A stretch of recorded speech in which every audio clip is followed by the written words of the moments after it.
Yo, what's good YouTube? It's your boy Sick and the 6-Shot Gaming channel, and I am back with a brand new video for you today. And as you can see, you ever been in some shield wars in Meltyblood? And situations like this can happen, and you want to know how to defend against it, or you don't even know what shield is in general. If you're new to Meltyblood and you want to learn more about shield, this video is for you. So yeah, folks, I talked about shield in my how to play Meltyblood video, and if you haven't seen that video, please go check it out. I greatly appreciate it.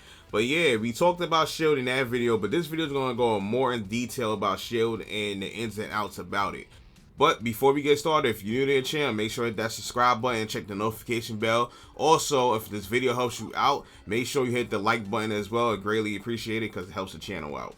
So moving on, shield is a mechanic in this game that you do by pressing the D button and then the shield comes out. There's 3 different types of shields in this game. There's a jumping shield, a standing shield, and a crouching shield. As you just see, that's a jumping shield and that's a crouching shield, and the other one that's right here is the standing shield. And all 3 of these shields are used in a certain way, which we're gonna go over. So standing shield blocks all mids and highs, or overheads, aka overheads. And no matter what you do, it could be supers, it could be unblockables, and so on and so forth. It could be ultimates like the arc drive. It will always shield the attack. It will completely nullify it. So just keep that in mind. There's only a few ways to get past shield, and we're gonna go over those ways right now. So if your opponent is doing the shield, they could get grab out the shield. This includes command grabs as well, so keep that in mind. If your opponent is just throwing shields out, they can get grabbed. Also, if your opponent is doing the shield, you have to attack the area where they're not shielding at. So if your opponent is doing the standing shield, you have to hit them with a low. Not a special mid that like a jab that looks like it's low but it doesn't hit low. You have to hit them with a low.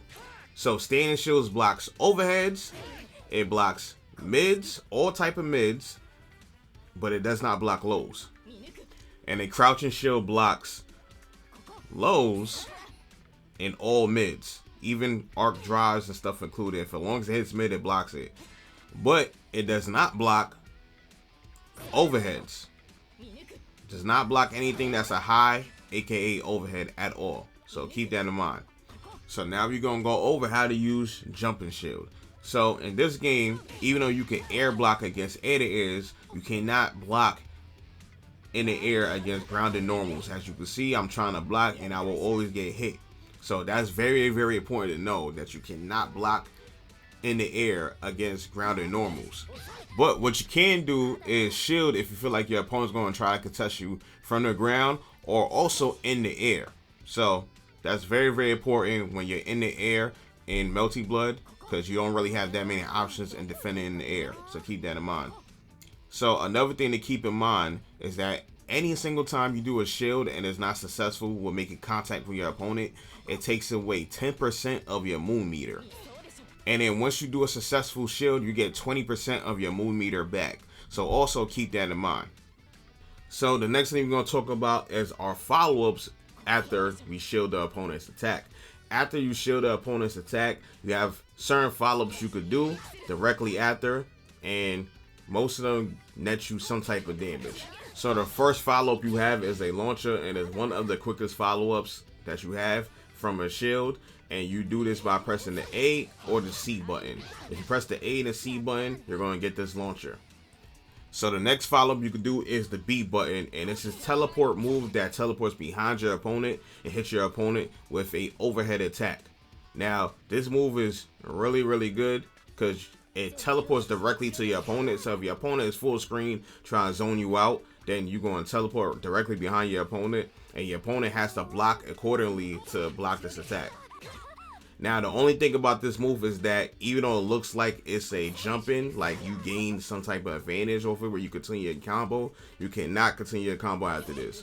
So your opponent has all the options they could do directly after to get out there. So they could shield back, they could backdash, they could do an invincible move. So just be careful about how you push your opponent after you hit with this move. Now the only way you can get a combo when you hit with this B follow-up from the shield is when you get a fatal counter, and the only way that can happen is when your opponent is stuck in recovery and whatever move you just shielded. And the last option we have is the BC option. This takes about 20% of your meter, but if you hit, you get a full combo of whatever you like. You get a more rewarding combo than you would from the A or C follow-ups. And all of these moves can be done from a crouch and shield as well. As you can see, the mechanics stay the same even with crouch and shield. A for a launcher, B for a cross-up overhead, and BC for the meter launcher. So just keep that in mind. And the same thing applies for the air shields. The only thing is the A or the launching AC launching shield looks a little bit different, but it's pretty much the same thing.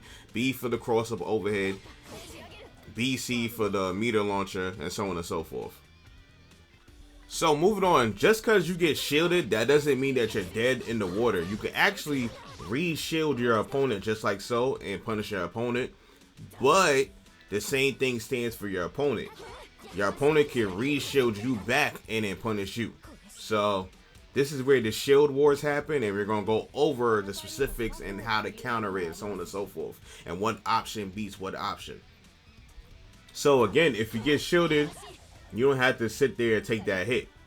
You could actually have a couple options from there, and one of the options is to re-shield back.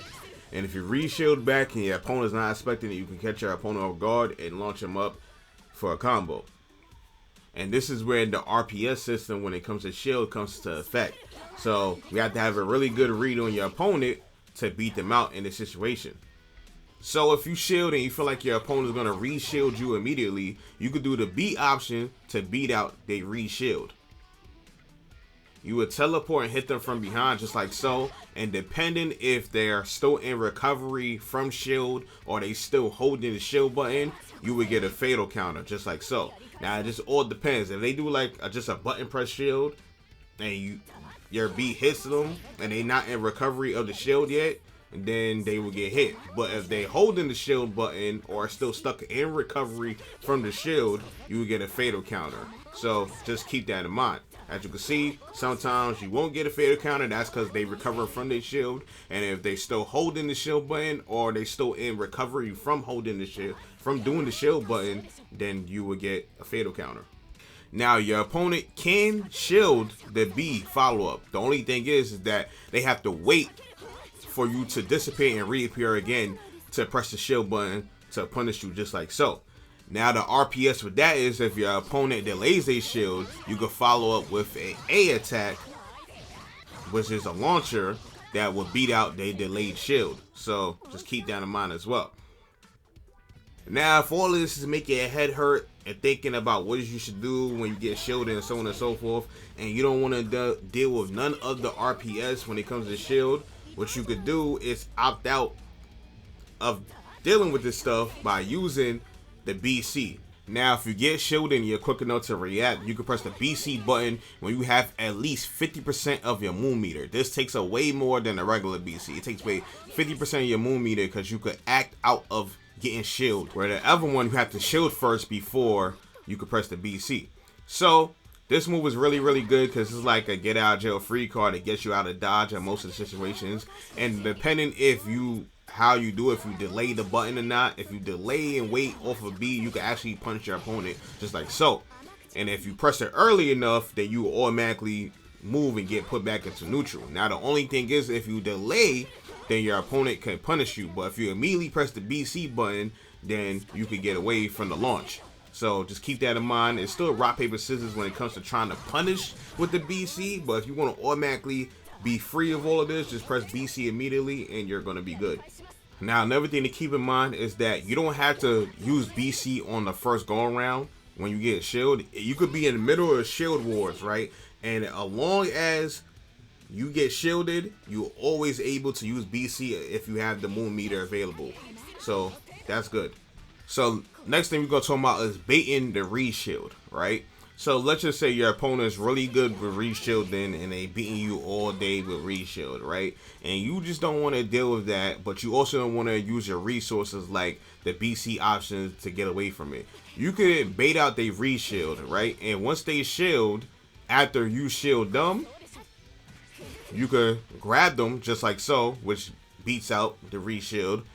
You could also bait out the reshield and attack accordingly.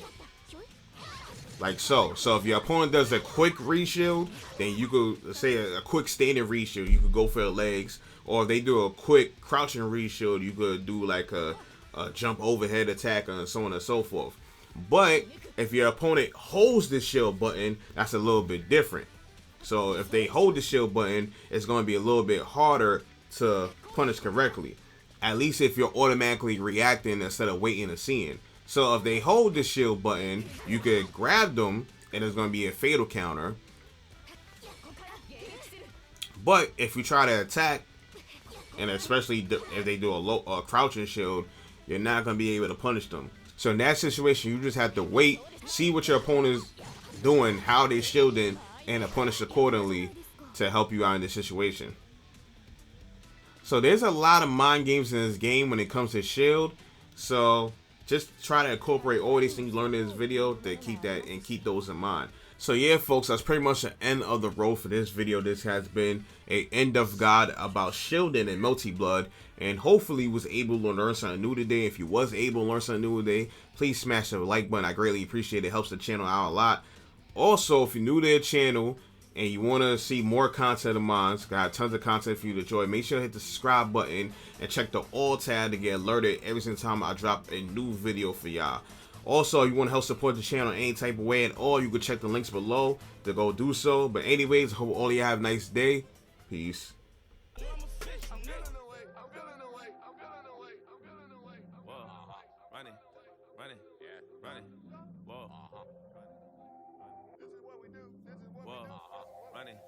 Running.